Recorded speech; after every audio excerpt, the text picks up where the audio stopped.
மனமுகர்ந்ததற்கு பணம் என்ற தலைப்பில் மேடை நாடகம். நடிப்பவர்கள் 7, 8, 9ஆம் வகுப்பு மாணவர்கள், மாணவி. காட்சி 1. வாருங்கள் குருவே, வாருங்கள். உங்கள் வருகைக்காக தான் காத்து கொண்டிருந்தோம். இந்த ஆசனத்தில் அமருங்கள். என்ன என் வருகைக்காகவா காத்திருந்தீர்கள்? ஆமாம் குருவே. ஏ மட்டி, நீ சொல்றா. மடையா, நீ சொல்லுடா. மட்டி, நீ சொல்றா. மடையா, நீ சொல்லுடா. என்னங்க சத்தம் முணுமுணுப்பு? அதுவா குருவே, பக்கத்து ஊர்ல திருவிழா நடக்குதான், அதை போய் பார்த்துட்டு வரலாமான்னு கேக்குறாங்க. என்ன, பக்கத்தூர்ல திருவிழாவா? ஆமாம் குருவே, அங்கு கரகம், காவடி, பொய்க்கால் குதிரையாட்டம் எல்லாம் பார்க்கலாம். அப்படியே ஆகட்டும். கட்டு சோறு கட்டிக் கொள்ளுங்கள். போகின்ற வழியில் சாப்பிட்டுக் கொள்ளலாம். எது கட்டு சோறா? ஒரு பர்கர், ஒரு பீஸா, ஒரு சாண்ட்விச்னு வாங்கி தரீங்க, பார்த்தா கட்டு சோறு கட்ட சொல்றீங்க. கட்டு சோறுனா என்ன குருவே? அதுவா, அந்த காலத்துல பஸ் வசதியோ இல்ல கார் வசதியோ கிடையாது. ஒரு ஊர்ல இருந்து இன்னொரு ஊருக்கு போத்துனா நடந்தா போவாங்க. அப்ப அவங்களுக்கு வழியில பசிக்கும் போது சாப்பிடறதுக்கு எலுமிச்சை சோறு, புளி சோறு அதெல்லாம் கட்டிட்டு போவாங்க. அதெல்லாம் தாண்டா கட்டு சோறு. சரி குருவே, கட்டு சோறு தயார் செய்கிறோம். என்ன, புறப்படலாமா? உணவு தயாராக இருக்கின்றதா? தயாராக தான் உள்ளது குருவே. சரி, வாருங்கள், செல்லலாம்.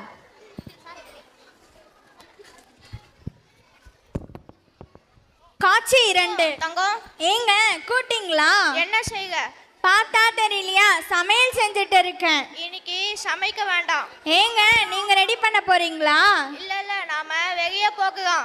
ஆமாங்க, நம்ம வெளியே போயே ரொம்ப நாள் ஆச்சு. இன்னைக்கு வெளியில போய் சுத்தி பார்த்துட்டு நல்ல ஹோட்டல்ல சாப்பிட்டுறலாங்க. சரிவா, போகலாம். ஐ ஜாலி ஜாலி, நம்ம ஊர் சுத்த போறோம். இன்னும் எவ்வளவு தூரம் பாப்போம். என் கால் ரொம்ப வலிக்குதுப்பா. இன்னும் கொஞ்ச நேரத்தை போயிட்டு வேண்டா. அப்பா எனக்கு ரொம்ப பசிக்குதுப்பா. டேய், எங்கேயாவது ஹோட்டல் இருக்கான்னு பாருடா. அப்பா, அங்க தூரத்துல ஒரு ஹோட்டல் தெரியுதுப்பா. சரி வா, போகலாம். காட்சி 3. விதவிதமா சமைச்சிட்டு இருக்கேன். ஒரு தருவாரில் யாராவது வந்தாதான் ஓரளவாவது சமாளிக்க முடியும். இல்லைனா இந்த முதலாளி வேற என் சம்பளத்தில் கை வச்சிருவாரு. இந்த சம்பளத்தை நம்பி தான் என் பொழப்பே ஓடுது. முருகா, என்னை காப்பாத்துப்பா. யாராவது வராங்களான்னு பார்ப்போம். அது தூரத்துல ஒரு குடும்பம் வருது. வாங்க, உட்காருங்க. டேய் ராசே, ராசே. சொல்லுங்க சார். கஷ்டப்படுறாங்க, கவனிடா. அப்பா எனக்கு ரொம்ப பசிக்குதுப்பா. இன்னொன்னு அதுக்கு எவ்வளோ ஆகும் சார்? கொஞ்ச நேரம் ஆகும் சார். அப்பா எனக்கு ரொம்ப போர் அடிக்குது. அதான் கொஞ்ச நேரம் ஆகும்ல. எனக்குலாம் ஜோக் இல்லை, கதை சொல்லுங்க. ஜோக்கு தானே தம்பி, நான் சொல்கிறேன். சிறைச்சாலையிலேருந்து விடுதலை ஆகி வந்தானா, திருட வருவேன். அவன் வந்த வேகத்திலே மறுபடி ஜெயிலுக்கே வந்தானா. அப்போ அங்கே இருந்த ஜெயிலர் கேட்டாரான், ஏன்பா அடிக்கடி தப்பு பண்ணிட்டு ஜெயிலுக்கே வந்துடுற? உனக்கு குடும்பம் யாரும் இல்லையா? அப்பா அம்மா கூட சேர்ந்து வரணும்னு ஆசையே இல்லையா அப்படின்னு கேட்டாரான் அந்த ஜெயிலர். உடனே அந்த திருட சொன்னானா, எனக்கும் அவங்க கூட சேர்ந்து வாழணும்னு ஆசையாக தான் சார் இருக்குது அப்படின்னு சொன்னானா. அப்போ ஆசையாக இருக்குதுன்னா ஏன்பா மறுபடியும் தப்பு பண்ணிட்டு ஜெயிலுக்கே வந்துடுற அப்படின்னு கேட்கக்குள்ள, எங்கள் குடும்பமே இந்த ஜெயிலில் தான் சார் இருக்குது, அதனால தான் தப்பு பண்ணிவிட்டு நான் ஜெயிலுக்கே வந்துடுறேன் அப்படின்னு சொன்னானா அந்த திருடன். தம்பி, ஜோக் எப்படிப்பா இருந்துச்சு? சிரிக்கிற மாதிரி இருந்துச்சு. நன்றிப்பா. உங்களுக்கு என்ன வேணும்? டீயா, காஃபியா, இல்லை பழசாரா? எங்களுக்கு சுவையான உணவு வேண்டும். எவ்வளோ காசானவும் நாங்கள் தகோம். உணவு என்ன உணவு? விருந்தே ஏற்பாடு பண்ணுறேன். நீங்கள் வயிறு முட்டை சாப்பிட்டு போகலாம். நாங்கள் ஊரெல்லாம் அலைஞ்சு திரிஞ்சு வந்திருக்கோம். எங்களுக்கு முதல்ல பழச்சாறு கொண்டு வாங்க. இந்தாங்க சார் பழச்சாறு.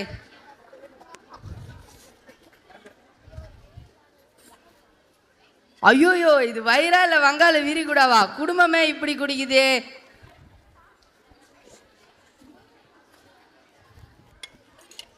நான் போய் இதை வச்சுட்டு வரேன் சார். இன்னைக்கு உங்கள் ஹோட்டல் என்ன ஸ்பெஷல்? அதுவா சார், வெண்டைக்காய் போட்ட சாம்பார், முட்டைக்கோசுக்குதுல முட்டைக்கோசு, அதில் செஞ்ச பொரியல், குண்டு தக்காளியில் செஞ்ச ரசம், மொறு அப்பளம், நல்லா நெய் தூக்கலாம், முந்திரி போட்ட பாயாசம் எல்லாமே இருக்கு. உங்களுக்கு என்ன வேணும்? வடை இல்லையா? வடையா? இருக்குது, ஆனால் மெதுவாக தான் வரும். ஏன்? ஏன்னா அது மெதுவடைல. சரி, நாங்கள் வரத்துக்குள்ள மெதுவடையை சீக்கிரமாக வர சொல்லுங்க. சரி, நாங்கள் வெளியே சென்று உணவு ரெடி பண்ணுங்க. சரிங்க சார். காட்சி 4. குருவே, ரொம்ப பசிக்குது குருவே. மடையா, ஒன்றும் கொஞ்சம் பக்கத்து தூரத்தில் திருவிழா வந்துடும், நம்ம அங்கே போய் சாப்பிட்டுக்கலாம். குருவே வெயில் மண்டைய பொளக்குது குருவே, பெருங்குடல் சிறுகுடலை தின்னுது குருவே, பசிக்குது குருவே. ஏதாவது உணவு விடுதி அல்லது மரநிழல் ஏதாவது தெரிகிறதா என்று பாருங்கள்.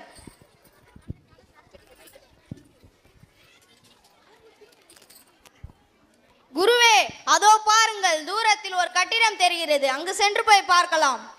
சரி, சென்று போய் பார்க்கலாம் வாங்கள். குருவே இதோ கொஞ்சம் இடம் இருக்கிறது குருவே. வாங்க வாங்க, இங்க தங்குவதுக்கு மட்டும் இலவசம், உணவுக்கு கட்டணம். நீங்க தங்க போறீங்களா சாப்பிட போறீங்களா? நாங்க தங்கி மட்டும் கொள்கிறோம் ஐயா. ஏன்? ஏன்னா நாங்களே கட்டு சோறு கொண்டு வந்துட்டோம். அப்படி என்றால் சரி, ஏதாவது உதவி வேணா கூப்பிடுங்க. சரிங்க ஐயா.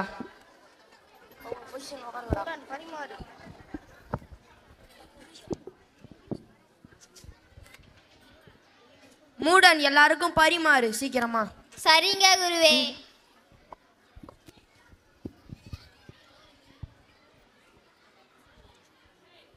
டேய், அங்க பாடுறா, மட்டிக்கு மட்டும் அதிகமா வாங்கிக்கிறான் இந்த மூடன். அதெல்லாம் ஒண்ணும் இல்லடா, எல்லாருக்கும் ஒரே அளவுல தான் வச்சேன். மடையா அலையாதரா, அவன் எல்லாருக்கும் ஒரே அளவு தான் வச்சிருப்பான். சற்று பொறுங்கள் சீடர்களே. என்ன மனம்! அந்த விடுதி சமையலின் வாசனை நுகர்ந்து கொண்டே நாம் கொண்டு வந்த உணவை உண்ணலாம் வாங்கள். குருவே, சாம்பார் வாசனை வருது குருவே. குருவே, குண்டு தக்காளி போட்ட ரசம் வாசனை வருது குருவே. குருவே பாயாசத்துல நெய்யெல்லாம் ஊத்திக்கிறாங்க குருவே. குருவே, வாசனையே அப்படி இருக்குதே, சாட்டா எப்படி இருக்கும்? சாப்பிடலாம் தான் மாடையா, ஆனால் நம்ம இந்த இடம் காசு எடுத்துன்னு வரல, அத்த இடம் நம்ம காசு எடுத்துன்னு வரப்ப நம்ம சாப்பிட்டுக்கலாம். டேய் குரு கஞ்சோண்டா. ஆமாண்டா, மகா கஞ்சம். ஆஹா ஓஹோ, என்ன மனம், என்ன சுவை, பேஸ் பேஸ். என்ன அனைவரும் உணவு உண்டி விட்டீர்களா? அழிந்து விட்டோம் குருவே. சரி வாருங்கள் செல்லலாம். என்ன நல்லா ஓய்வு எடுத்தீங்களா? ஐயா, நாங்கள் ஓய்வு எடுத்தோம். உங்கள் விடுதி சமையலின் வாசனையை நுகர்ந்து கொண்டே நாங்கள் கொண்டு வந்த கட்டுசோரை திருப்தியாகவும் சாப்பிட்டோம். என்ன, எங்கள் விடுதி உணவை உண்டீர்களா? இல்லை இல்லை, நாங்கள் வாசனை வாசனை மட்டும்தான் மட்டும் நுகர்ந்தோம். அப்படி என்றால் பணத்தை எடுங்கள். என்னது, வாசனை நுகர்ந்ததுக்கு பணமா? இது அநியாயம். மக்கள் கேட்க யாரும் இல்லையா? அப்படி என்றால் ஊர் தாரிடம் சென்று நீதி கேட்கலாம் வாருங்கள். சரி, சென்று போய் நீதி கேட்கலாம் வாங்கள். ஐயா ஐயா வணக்கம், எனக்கு ஒரு பிரச்சனை, அதை நீங்கள் தான் தீர்த்து வைக்கணும். வணக்கம், என்ன பிரச்சனை? ஐயா, நாங்கள் ஒரு வழிபோக்கர்கள் பக்கத்தூரில் திருவிழா இருந்து வந்து கொண்டிருந்தோம். இவரது விடுதியில் தங்கி நாங்கள் கொண்டு வந்த கட்டுசோரை சாப்பிட்டு கொண்டிருந்தோம். இவரது விடுதி உணவை கண்ணால் பார்க்கவோ சாப்பிடவோ இல்லை, நுகர்ந்து மட்டும்தான் பார்த்தோம். அதற்கு இவர் பணம் கேட்கிறார். எங்களிடம் பணம் இல்லை ஐயா, இதற்கு ஒரு நல்ல தீர்வு கூறுங்கள் ஐயா. உண்மையா? ஏன் கேட்டாய், எதற்கு கேட்டாய்? ஐயா, இவர்களின் விடுதி உணவு வாசனை நுகர்ந்தார்கள், அதற்கு தான் நான் பணம் கேட்டேன். அது சாப்பிட்டது போலதான் ஐயா. உங்களிடம் பணம் இல்லையா? இல்லை ஐயா. அப்படி என்றால் வாசனை முகர்ந்ததற்கு நீ பணம் கேட்டிருக்கிறாய் அல்லவா? ஆமாங்க ஐயா. இது கொஞ்சம் சிக்கலான வழக்கு தான், பொறு தீர்ப்பு சொல்கிறேன்.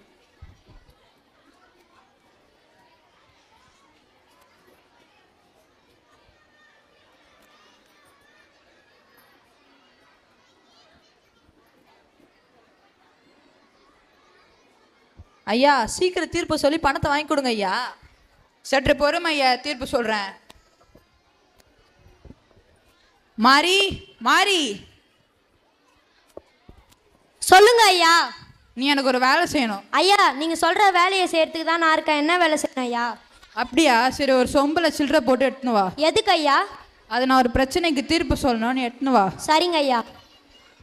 ஐயா இந்தாங்க. நன்றி. இது என்ன? சொம்பையா? இதில் என்ன இருக்கிறது? சில்லறைகள் இருக்கும். இது ஆட்டினா என்ன சத்தம் வரும்? சில்லறைகளின் சத்தம் ஐயா. உன் காதை காட்டு. இது என்ன சத்தம்? சில்லறைகளின் சத்தம் ஐயா. உனக்கு பணம் கொடுத்தாச்சு, நீ கிளம்பலாம். ஐயா, நான் பணம் வாங்கவே இல்லையே. மனத்தை பார்க்க முடியுமா? முடியாது ஐயா. அதே போல சில்லறையின் சத்தத்தை கேட்கத்தான் முடியும், பிடிக்க முடியாது. அதே போல அவர்கள் சாப்பிடாமலே வாசனை முகர்ந்ததற்கு நீ எப்படி பணம் கேட்டாயோ, சில்லறையின் ஓசையை உணர்ந்தாய் அல்லவா, அது நான் உனக்கு பணம் கொடுத்ததற்கு சமம். இதுதான் என் தீர்ப்பு. ஐயா, என்னை மன்னித்து விடுங்கள். இவர்களை ஏமாற்றி நான் பணம் வாங்கலாம் என்று இருந்தேன். ஆனால் நானே ஏமாந்து விட்டேன். இனிமேல் மனத்துக்கு பில் போட மாட்டேன் ஐயா. இனிமேலாவது உன் தப்பை தீர்த்துக்கொள். சரிங்க ஐயா.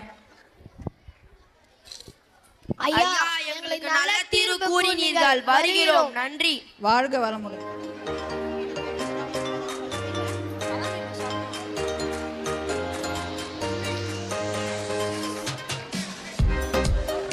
மனம் நுகர்ந்ததற்கு பணம் கேட்பது நகைச்சுவைதான். நன்றி.